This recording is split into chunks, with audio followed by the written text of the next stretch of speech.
Archie, does anyone have good old-fashioned pension plans anymore? Yeah, lots of people do. Let's define that benefit. I'm Archie Hoxton. And I'm Rob Hoxton. And this is Last Paycheck, weekly wisdom to help you retire and stay that way. Welcome back to Last Paycheck. We're your hosts, Archie Hoxton and Rob Hoxton. And we've got a topic for you today that may not apply to everybody. This is for those of you who still have a pension. So you might, if you're listening and you don't have one, you might not even realize that they're still out there. They're really uncommon nowadays. But for those of you who are close to retirement, you might be thinking, I have a big decision to make. What am I going to do with my pension? Am I going to take the income? Am I going to take the lump sum? If I take the income, what distribution method am I going to use? So there's all kinds of big decisions that come along with having a pension. And so today we want to help you determine what's right for you. And it's possible that you could have a pension and not even know you have it. That is very true. Because if you worked for a company that had a pension, and then early in your career, and then ever since you've worked somewhere else or multiple places that didn't have a pension but instead had a 401k, you could have left something behind, right? So you need to be checking on that because you might end up having a little bit of a pension there. Right. So once in a while, I'll talk to a client who will say, you'll never believe it, I just found $30,000 in a 401k that I forgot that I had just the other day, in fact. And I was like, gosh, I get excited finding a $20 bill in my pocket in the laundry. You imagine finding $30,000. That'd be great. And I think there is actually a website out there. I'm blanking on the name. We should check on that and put it in the notes. We should. Yeah, since we don't know off the top of our heads. It's kind of like a lost and found for retirement plans. So we'll link that into the description for you. So back to the topic. Why don't you, Archie, just kind of describe what a pension is? Yeah, absolutely. And what it means to the person who has the benefit. So essentially, a pension is provided by your employer. And what they do is they make contributions to a giant pool of money that they then invest in, typically a fairly conservative portfolio, and they promise you a benefit at retirement. And usually sometimes that benefit is calculated based on your last few years of service, how much money you earned, like highest 3 earning years. Sometimes it's also based on how long you worked for the company. So you're entitled to a benefit, and usually the benefit can be an income source, right, throughout the rest of your life, or a lump sum, a big chunk of money that they will just pay out to you. Sometimes you hear pensions referred to as defined benefit plans, right? So there's a defined benefit that's governed by a definition, right? That's in the plan document. That's different than a 401k, which is a defined contribution plan. Right. So you're promised a contribution. You're not really promised an outcome. With a defined benefit plan, what's really nice about them is that there's a defined benefit, a defined outcome, which is wonderful. And we live and operate in an area where there are a lot of federal employees. Yep. And a lot of them actually have a defined benefit pension plan. Right. You could also look at your Social Security benefit as being kind of like a government pension, which pays you a benefit as long as you live. Right. It's like a giant pension that we're all paying into that we'll all be entitled to one day. Hopefully. Yeah. So there's a couple of things to know, right? So, and as far as, I guess we can break this out into benefits and then potentially some drawbacks that might help you, make your decision on what to do. So one of the benefits of having a pension is that you're getting the benefit without taking any of the investment risk, right? So the company or the government is the one managing the investments. They are promising a benefit to you, right? And they're delivering by taking investment risk. On the flip side, if you didn't have that, your option would be you take the investment risk, you manage it, and you give yourself an income. And you have to determine what investments to use, what balance of stocks and bonds to use to generate the right return to give yourself the income that you want. So with a pension, that's completely off of the table. You're not having to bear that. The company is. And the company hires professionals to do that. And you, Right. you benefit from professional management. You benefit from, they're typically very large portfolios. So the cost of that investment management is pushed down because of the size of the fund. So there's some benefits there as well. Right.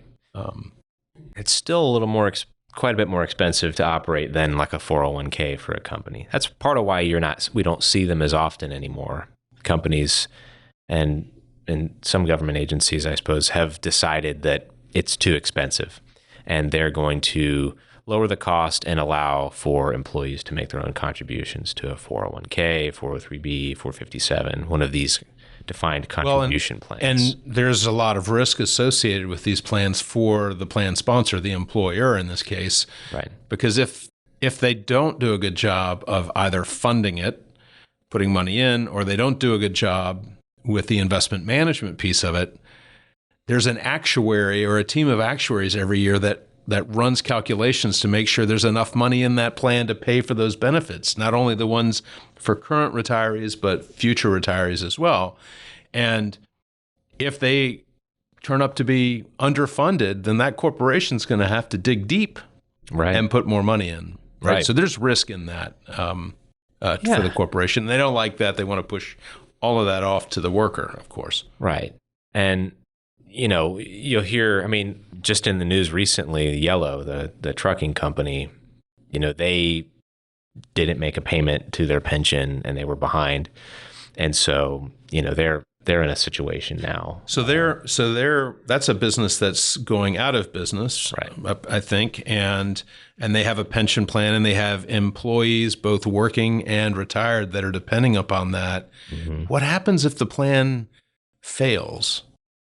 Well, thankfully, there are backstops in place. There is the pension. Let me see if I get the acronym right. The Pension Benefit Guarantee Corporation, the PBGC. They act as a backstop to protect employees who are the beneficiaries of a pension, to make sure, because when you have a pension, you're factoring that into your retirement. You're not saving. Maybe you're not saving as much as you would because I've got income in retirement guaranteed. So that is kind of like how banks have FDIC insurance, brokerage firms have SIPC insurance, insurance companies have state insurance. This is kind of like an insurance policy for pension programs. Right. But to be clear, if your company's pension plan, this is not true of 401ks. 401k assets are held separately. If your company goes out of business and you have a 401k, that doesn't really impact your 401k balance. But in the pension, if that were to happen and Pension Benefit Guarantee Corporation has to step in, you'll get a benefit, but it will most definitely be smaller than what you were promised. Right. So that's where, it still makes sense to, think about other avenues for your retirement, not rely solely on a pension if you have the means.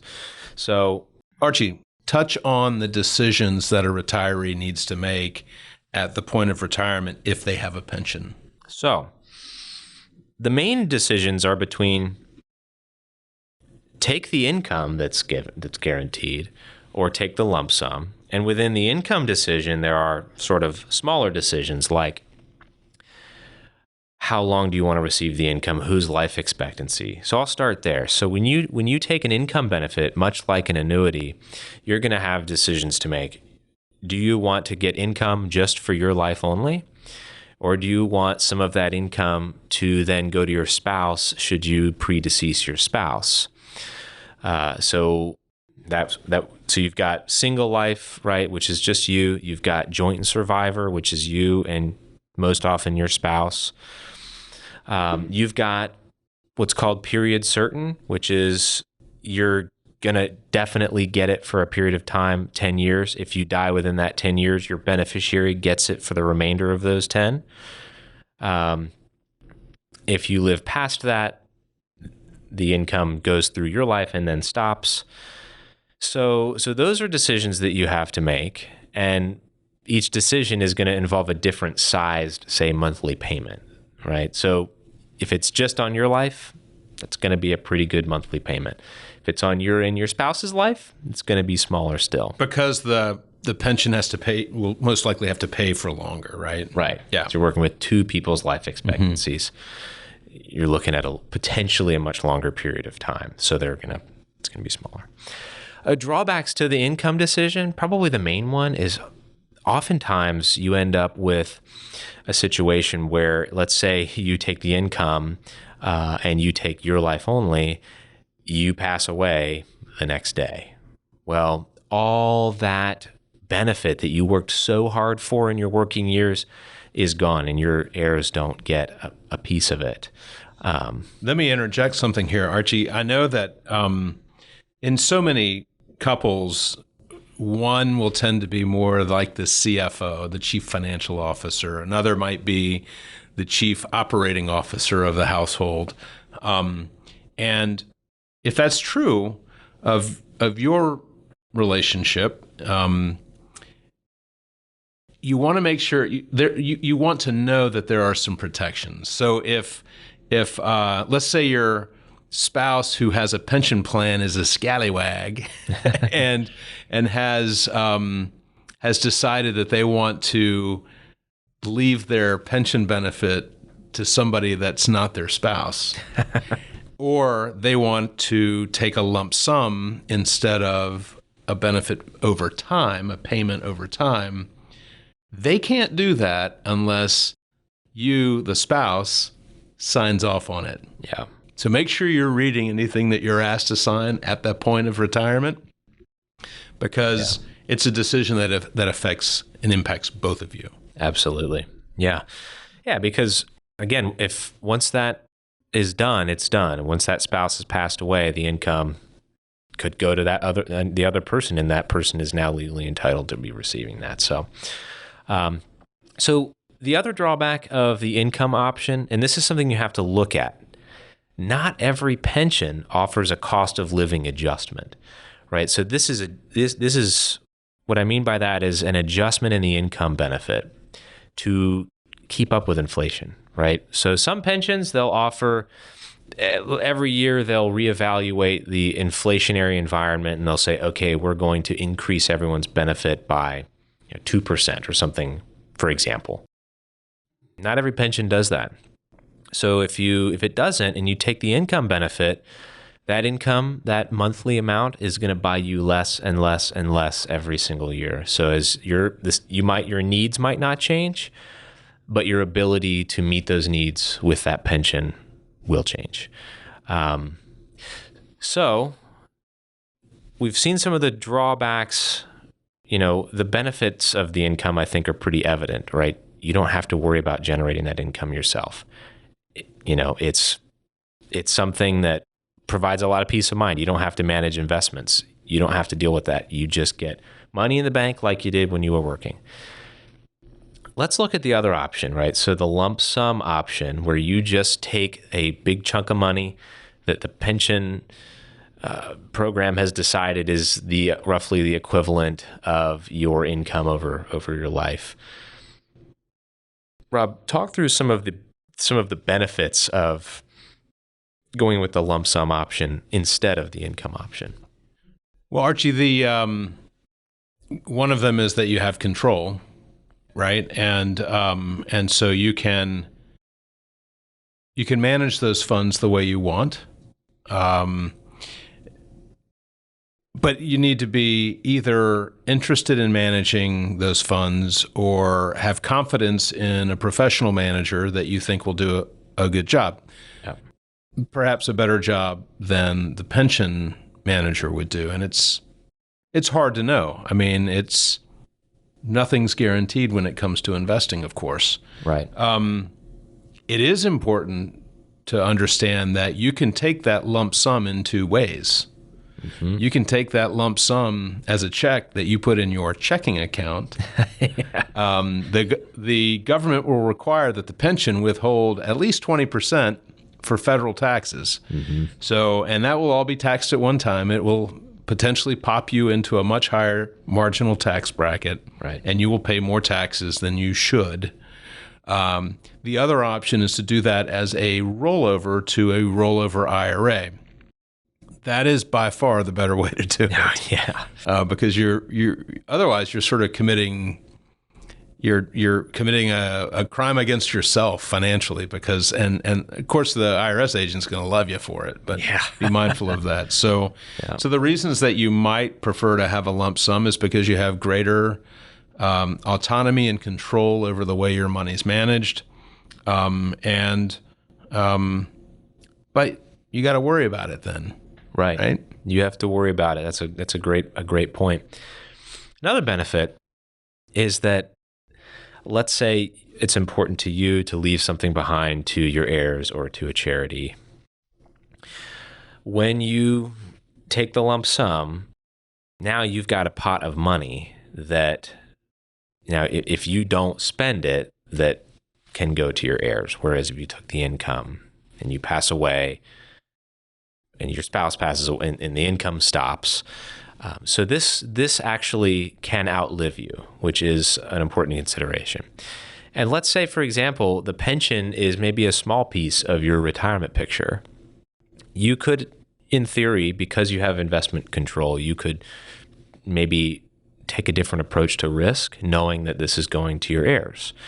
So all of a sudden you've got something that you can pass on, that you have control over, or that a professional can help you assess and help ensure that the most amount is passed on. And it's not managed quite as conservatively as the pension fund itself would manage, because it has to manage maybe thousands of employees receiving benefits. So, Archie, we have run out of time. Yeah. Well, so just to sum up real quick, you've got options. Work through with yourself what's important to you. If peace of mind is more important, maybe income is the way to go. If control is more important, maybe lump sum is the way to go. Finally, take some time, run the numbers, look at your own health history and life expectancy, and do a simple calculation of. Or have your certified financial planner do it. Or do that. Yeah. And then again, of course, please subscribe. Come on back and listen again, and share with your family and friends, and we'll look forward to seeing you next time. You've been watching Last Paycheck, weekly wisdom to help you retire and stay that way. If you like this show, be sure to hit like and subscribe. Last Paycheck is available anywhere you get your podcasts.